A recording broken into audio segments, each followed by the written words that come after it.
Et oui, pour l'anecdote qui vient de raconter à l'instant, effectivement, j'ai eu, c'est un des souvenirs qui est le plus compliqué psychologiquement. Je prenais des exemples parce que les gens te parlent souvent de la douleur, mais il y a des souvenirs qui sont souvent plus compliqués, et notamment la gestion de l'eau, parce que j'avais une anesthésie par jour que j'ai eu pendant 5 mois. Et donc, si vous voulez, vous savez comment c'est, tu dois être à jeun avant une anesthésie générale, plusieurs heures avant. Et donc, en fait, le moment où je me réveillais de mon anesthésie générale du matin, c'était quasiment déjà le moment où je devais être à jeun pour celle du lendemain. Et comme j'étais intubé et beaucoup de choses comme ça, je ne pouvais pas boire d'eau. Et l'hôpital, comme on n'a pas de pot, comme c'est dit précédemment dans l'interview, l'hôpital était construit autour d'une serre tropicale parce qu'il faut que, artificiellement, les pièces soient chauffées à la température du corps, qui est 37,4, 37,8. Mais du coup, je pouvais pas boire.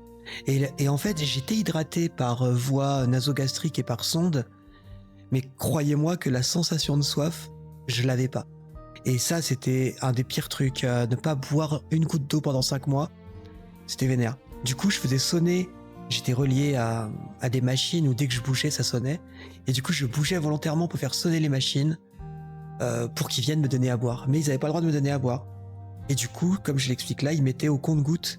Ils avaient un compte-gouttes et ils posaient une goutte sur ma langue pour que j'ai un peu la sensation d'humidité. Spoiler, ça ne changeait rien.